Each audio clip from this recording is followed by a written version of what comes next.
This is the Right Now podcast with Sarah Werner, episode 42. Are there any original ideas left?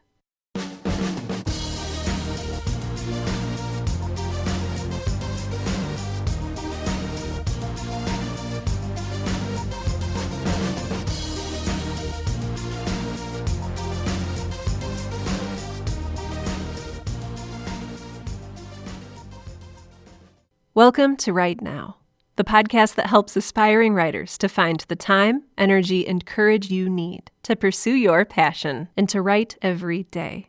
I'm your host, Sarah Werner, and I'm actually podcasting from a new and undisclosed location. One of the wonderful things about podcasting, and this is very similar to writing, is that it's so eminently portable. Just like when you write, you can take a pad of paper and a pencil or a pen or a laptop or whatever it is you use to write to a coffee shop, to the lunchroom at your work, on an airplane, wherever you are, you can write. It's a little bit more limited, but podcasting also is quite portable. And so I just have this little tote full of my microphone and my curved piece of audio foam, which podcast listener Sean Locke refers to as my tube of podcasting. And my headphones and a towel and my laptop, and that's everything. And it's just in my little tote, and I tote it around with me. And so I say this because I'm really hoping that today's recording will not be plagued by the normal cars going up the hill, motorcycles, shrieking children, fighting cats, and chainsaws in the graveyard behind my house. So either it'll be nice and quiet, or we'll be plagued by all sorts of fun new sounds. I just realized that there are some wind chimes outside of the window that I'm looking at. I'm still in South Dakota, which is on the prairie, which is extremely windy. So every once in a while, if you hear a soft melodic chiming sound, it's not my phone. It's not electronic. It is actually some wind chimes that are being stirred about outside my window. So all of that is a wonderfully unnecessary explanation that precedes, hopefully, what will be a very necessary talk about a subject that I think a lot of people think about and spend time worrying about and considering. And that is the concept of how original our ideas need to be in order to write and sell a book. So we're going to talk about that in just a minute, but before we jump into that, I want to share with you an email I received from podcast listener Abra. And she writes, "Hi Sarah, I just discovered your podcast and I love it. I'm not sure if it's going to kick me out of my non-writing decade, but it answers a lot of questions. Some I didn't even know I had. The only drawback to the fact that I love it is that I can't listen to it while I work because I miss bits. And when I realize this, I go back to listen to what I missed. And I worry I missed things and not even realized them. You get the idea. Anyway, thank you for the effort and consideration you put into this." Abra, thank you so much. I love that the biggest problem with my podcast is the fact that you have to listen to it multiple times. So it's actually just thank you for saying that. I'm glad that you found this valuable and useful. And I really hope that if this doesn't kick you out of your decade of non-writing, I hope that you kick yourself out. That sounds really bad, but you know what I mean. Everything we do because we make a choice. And it's my hope for you that you make the choice to start writing again. And in fact, I think even writing that email to me was maybe even a small first step. So best of luck to you, Abra. Thank you so much for writing in, and I hope that you continue to write. So today's subject about the originality of our ideas is kind of meta. And this is because, I say this because it came to me from a podcast listener named Teresa, who wrote in an excellent question.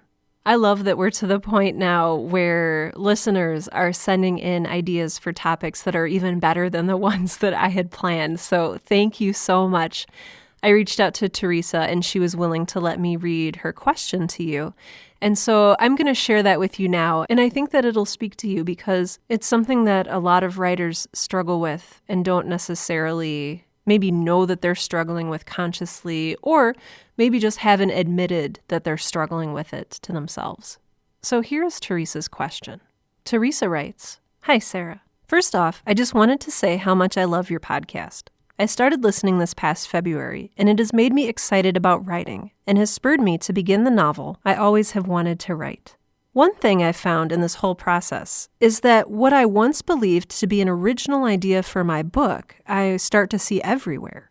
There seems to be so many books coming out of the woodwork that have the same theme or premise of the one I'm trying to write. Do you think that this is because of the whole yellow car dilemma? That is, once your attention is called to them, you start to see yellow cars everywhere. And since I'm sensitive to the topic, my mind immediately goes to, hey, that's like mine? Or is it simply the fact that great minds think alike? Assuming you and others may be going through similar ordeals, how do you not become discouraged when writing your now unoriginal, as you may consider it, idea? Teresa, that is, I think I've said it a couple times now, but that is a great question. And I hope that I have an equally great answer for you. Well, I certainly have a long and involved answer for you, but I don't know if that's necessarily the same thing. I think that original ideas are very important to writers because we are first and foremost creators. And when we think about creating, we're not thinking about recreating. We're thinking about birthing something new. And this is important to us for, I think, a lot of reasons. And some of them may be conscious and some of them may be unconscious. So for me, I like to be original. I like knowing that I'm the first person to have thought of something. And this is because somewhere deep down, it fulfills my need to accomplish something, to live out a purpose. I like to know that I'm the first person to have had a particular idea or to have provided a particular solution because it means that I'm necessary. If I can come up with something that no one else has been able to come up with, to some degree, it validates the reason that I'm here on this planet. It validates me as a creator, as an author, as a writer. We like to feel needed. We like to feel purposeful. And I know if you identify as a writer, or even if you don't identify as a writer and you simply love to write, we tend to equate our writing accomplishments or what we do with our writing to our worth as a person. I feel like this is an entirely separate topic for another podcast episode, this idea of self-worth, and especially self-worth for writers.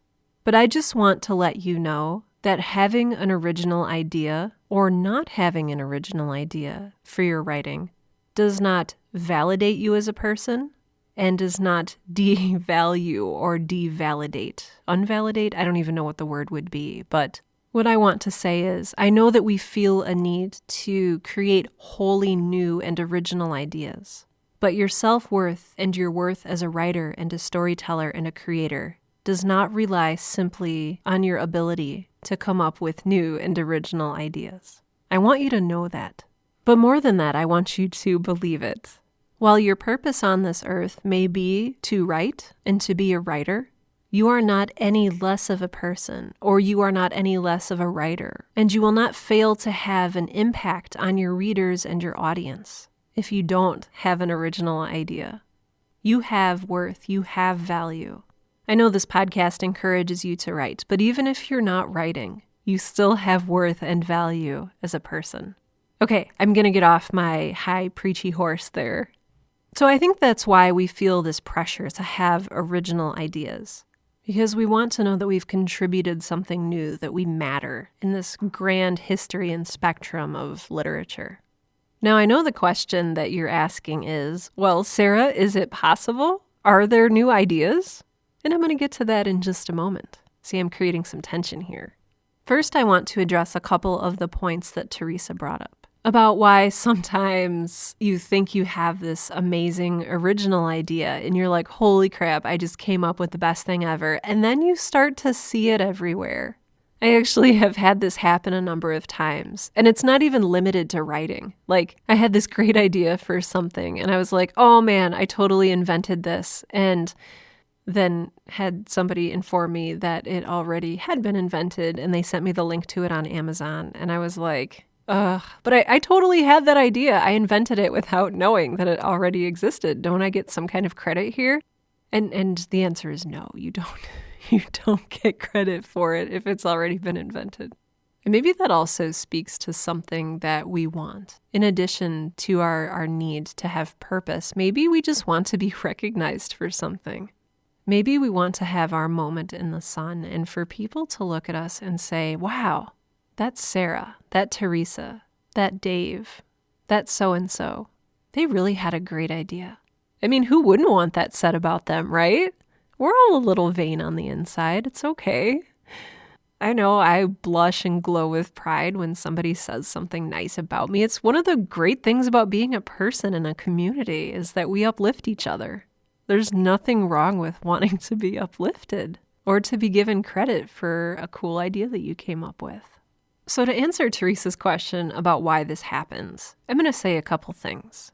First, we do live in a community/society/culture. And no matter how introverted we may be, no matter how much we writers may get away or run away or hide or close ourselves in our little offices or our writing rooms or our closets or our bedrooms or basements or wherever it is you write, we belong to something greater than ourselves, something that's made up of a lot of other people. And this community, this body of people, has a shared heritage of story. And so that means we have similar influences. So maybe while everybody didn't grow up reading a certain book, say Romeo and Juliet, that's part of our shared culture, and it's something that we're familiar with. It's a story that we're familiar with, and things that we're familiar with influence us. So Teresa asked, the reason I keep seeing this happening, is this just because great minds think alike? And I think to a degree, yes, because we have a shared history and a shared lore and a shared background. Whether those stories are fictional or non-fictional, we all know about certain sets of events. And sometimes those events and those stories can plant seeds within us, and those seeds germinate into ideas. And it's very, very possible that an event or a story sparks a very similar seed in two different people. I don't have a degree in psychology or sociology, and so I can't tell you the degree to which we are influenced or the astounding effect that our society and culture have on us. Even everyone seeing the same television commercial may bring us to similar story ideas. And so, yes, great minds think alike because of our social influences, perhaps.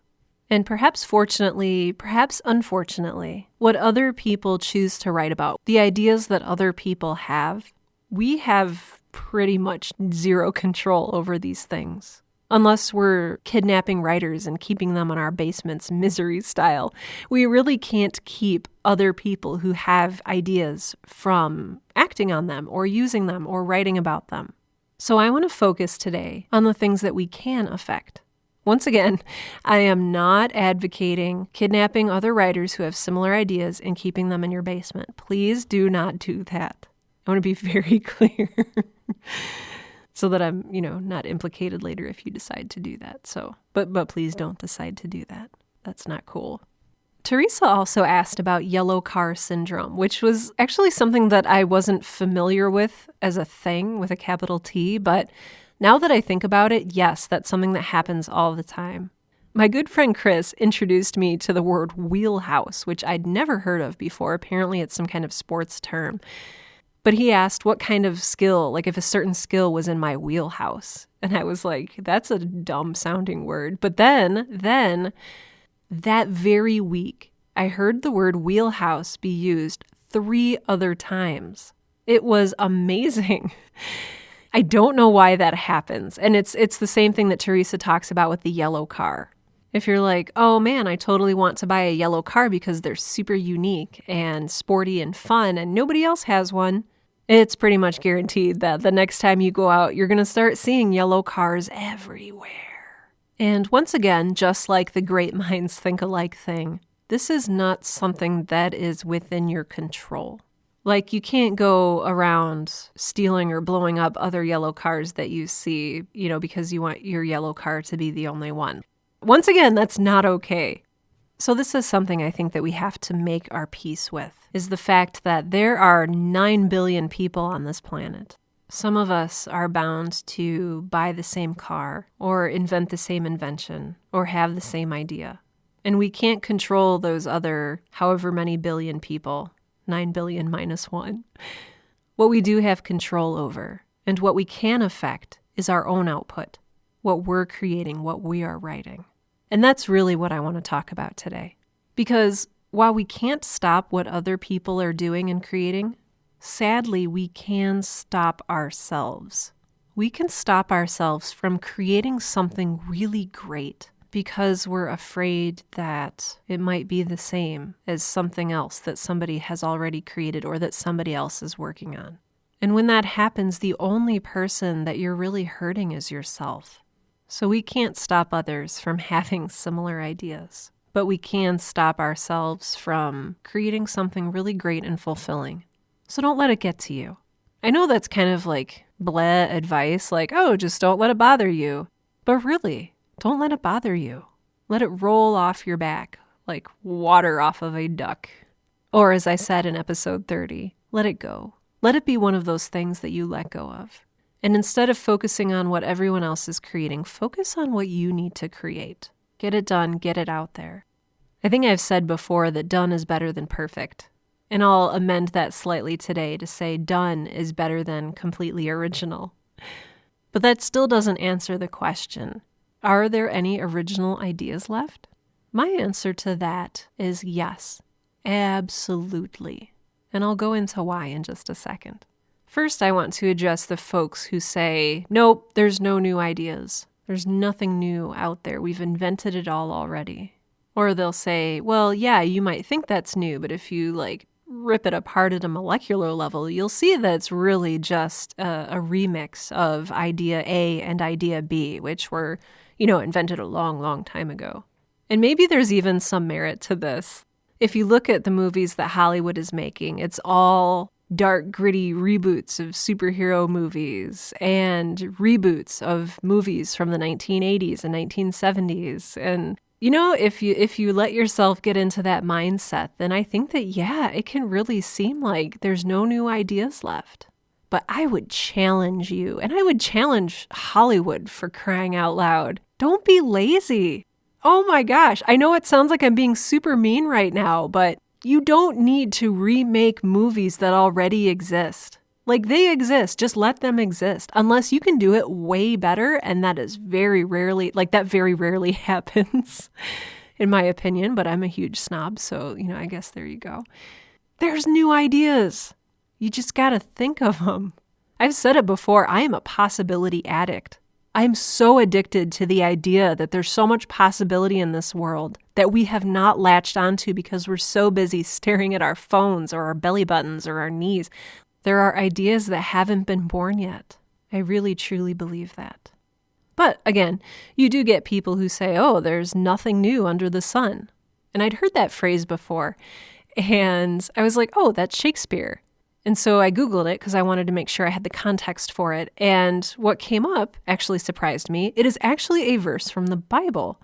It is from Ecclesiastes chapter 1, verse 9. And I'll actually read you a small selection around it so you can have a little bit of context. So it says, all things are wearisome. Man is not able to tell it. The eye is not satisfied with seeing, nor is the ear filled with hearing. That which has been is that which will be, and that which has been done is that which will be done. So there is nothing new under the sun. Is there anything of which one might say, see this, it is new? Already it has existed for ages which were before us. There is no remembrance of earlier things, and also of the later things which will occur. There will be for them no remembrance among those who will come later still. All right, so that is really depressing. I mean, right? It's essentially this lament. It speaks to this futility of the human race to ever really advance or ascend, and that anything we will do will soon be forgotten. Ecclesiastes was written by Solomon, who was, by all accounts, a pretty wise dude. So say that's true. Say there's nothing new on this earth. That doesn't mean that we've discovered everything on this earth. We find and discover new things about our planet every day. We discover new insects, new plants, new illnesses. We develop new technologies using resources and materials that are on this earth. I feel like this invites a larger conversation about where ideas actually come from. But along that same vein, I think there's a matter of the material and the immaterial. And I think that most people would agree with me that ideas are immaterial. So can they really count as things under the sun? So after I looked this up and found that it was a verse from Ecclesiastes, it still really bothered me because I so much very thought that this was a quote from Shakespeare. I did some searching, and it turns out that this very line from Ecclesiastes is quoted in Shakespeare's sonnet number 59. The reason I was so hung up on there being a Shakespeare connection here was that I wanted to make the point that Shakespeare is very well known for writing his plays in three sort of types. He had his comedies, histories, and tragedies. But he still managed to give us some wildly original ideas within those genres. And so I think that he explores a little bit of that in his interpretation of Ecclesiastes in Sonnet 59, which I will read to you right now. This is one of the sonnets that often they make you read in high school. And while you're reading it, they make you write the little iambic pentameter feet on it. I don't know if you ever had to do that, but I did. And so I'll try to read it without horribly stressing the iambic pentameter, which is the meter in which the sonnet is written. Sonnet 59. If there be nothing new, but that which is hath been before, how are our brains beguiled, which laboring for invention bear amiss the second burden of a former child? Oh, that record could with a backward look, even of 500 courses of the sun, show me your image in some antique book, since mine at first in character was done, that I might see what the old world could say to this composed wonder of your frame, whether we are mended or where better they, or whether revolution be the same. Oh, sure I am, the wits of former days to subjects worse have given admiring praise. So basically, and I'm about as close to a Shakespeare expert as I am to being a theologian, and so I'm just going to advise you to take this with a grain of salt. But Sonnet 59, very much like Ecclesiastes chapter 1, verse 9, is sort of lamenting the human condition where we labor so hard to bring forth ideas, or, as Shakespeare put it, to bear a child that has already been born. And I think that speaks to Teresa's frustration. You know, we come up with these ideas and we put so much time and energy and hard work and labor into bringing them forth only to discover that it's already been done. But I don't want to join in Shakespeare's lament. Maybe this really puts me in a losing position, but I'm going to oppose the idea that there are no new or original ideas. Partially because, as I'll talk about in a second, I think that there are new ideas. But also because I don't want to believe that the human race is just spinning in a hamster wheel, running forward and not really ever going anywhere or doing anything or living lives of meaning. Once again, you don't need to have an original idea for your life to have meaning. But at the same time, I want to know that we're not just spinning in circles waiting to die, because that is extremely bleak. And I don't think that that's what life is about. So these naysayers who say that there is nothing new under the sun, and that every story told is just a repeating of the original 3 or 5 or however many original Greek storylines, the comedy, the tragedy, the history. People that say we can't develop stories outside of the traditional 3-act or 5-act structure, or that we can't develop successful stories outside of these bounds. I don't believe that's true. While there might be no new things under the sun, which, if you think about it in that way, is true because we have what we have. Unless a meteor comes crashing in from outer space and gives us new material to work with, we've got all of the minerals and water that we're going to have on this earth. We've got all the raw materials. What are we going to do with those raw materials? And this is, I think, where those new ideas come in. This is where human ingenuity comes in. This is where somebody says, I'm going to make a microchip. I'm going to make an airplane. I'm going to make a teleporting device. I'm going to write a story where the inside of the house is larger than the outside of the house. And it's going to be a non-linear narrative, and I'm going to call it House of Leaves. And I'm going to come up with something entirely new. I wonder if the same people who say every new story is really just a remix of old ideas, if they would simply say that an airplane is not a new invention, but simply a remix of the metal and the oil and everything else that already existed, and then it's no big deal. I think to say that discredits human ingenuity. I think to say that discredits what our brains are capable of. And I think it's a load of crap. There's a lot to be said here about the purity of art and the sliding scale from, say, a band that does covers of existing songs using existing instruments to a musical group that invents their own instruments and invents a new way of writing music and invents completely new music with which it is written. I'm not talking about the purity of art. I'm talking about the fact that you should not be discouraged when people tell you there is nothing new under the sun, when people tell you that there are no new ideas, because people have been saying that for years, and we just keep on inventing awesome new stuff. I've said it before and I'll say it again. Human beings are inherently creative. We can't help it. We make stuff. Whether it's new ice cream flavors, new flying contraptions, hand-pressed, hand-lettered books, we make stuff. It's what we do. And I refuse to believe that we're done making new things. So no, all of the original ideas are not taken. I think that there are so many new and amazing ideas to be had. It just sometimes takes work to get them.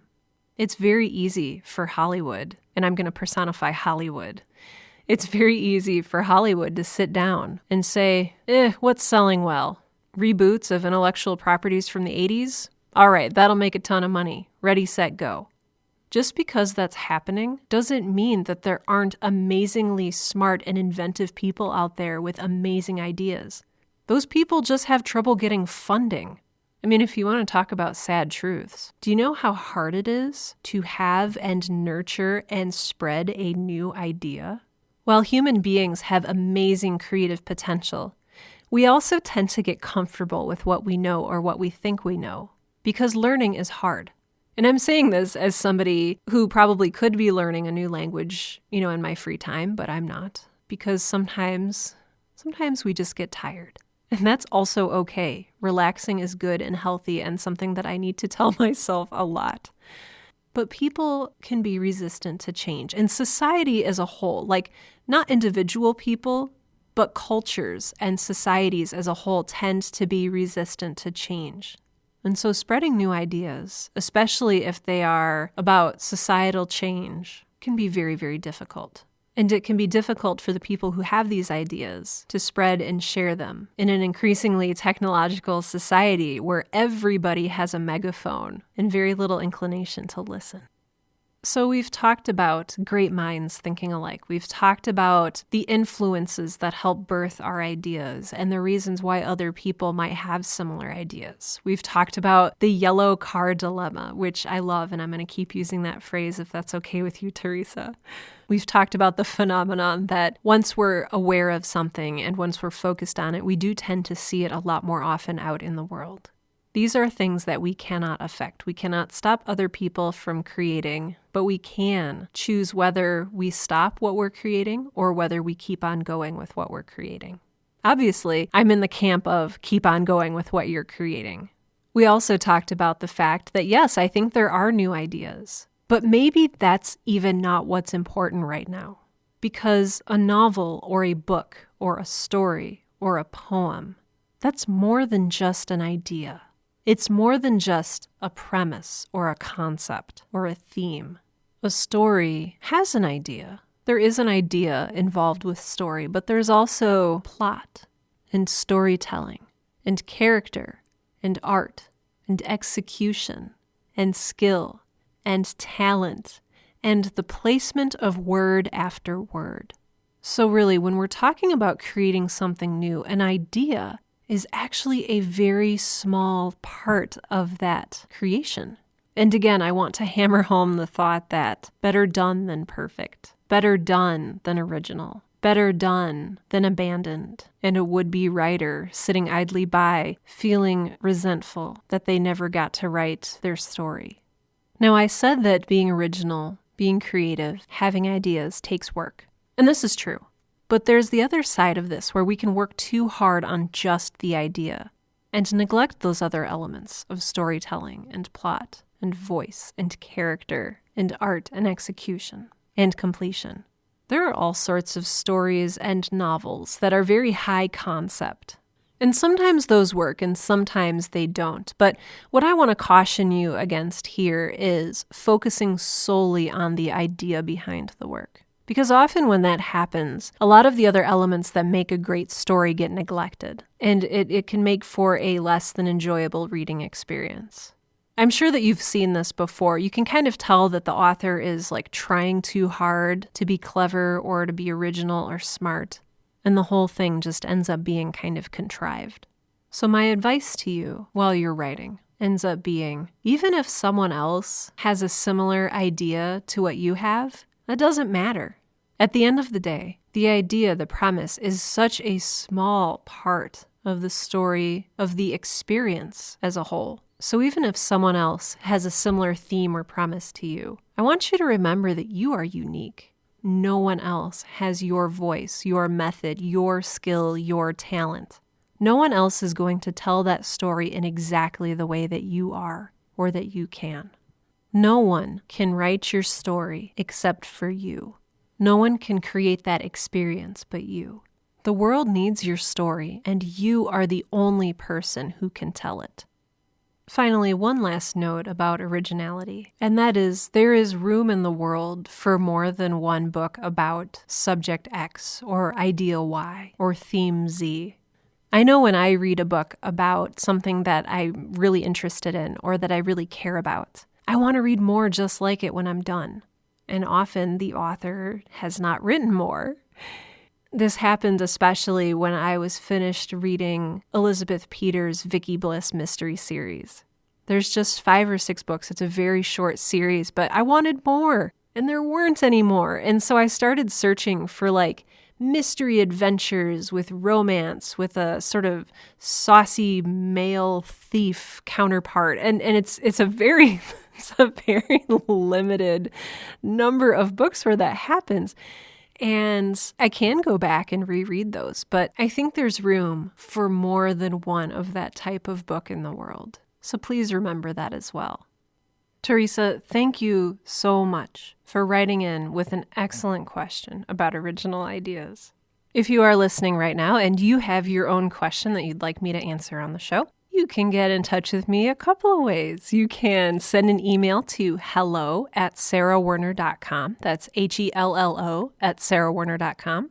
You can also visit my website, sarahwerner.com. Navigate over to the Contact tab and fill out the little form that's there. It'll ask you for your name, your email, and a message. I just feel really awkward right now. I feel like I've never said any of this before, which is weird because this is my 42nd episode and I've done this a lot. Gosh, maybe it's the new setting. I'm in a new place and so I don't have my usual context around me and so everything's different. Anyway, I'm here for you. Get in touch, keep in touch, etc. Another great way to keep in touch with Right Now Podcast is to subscribe to my email newsletter. You can do that by going to my website, sarahwerner.com, and there's a black bar at the very top of my website where you can enter your email address. Otherwise, if you scroll all the way to the bottom of my website, there's a little pop-up that says, "Hey, I like you. Sign up for my email mailing list." Alternately, you can go to my contact page and sign up there. There's a link. I think you'll enjoy it. Special thanks for this episode today also go out to my wonderful and generous Patreon supporters. Patreon is a secure third-party donation platform where you give a certain amount of money per podcast episode to the Right Now Podcast.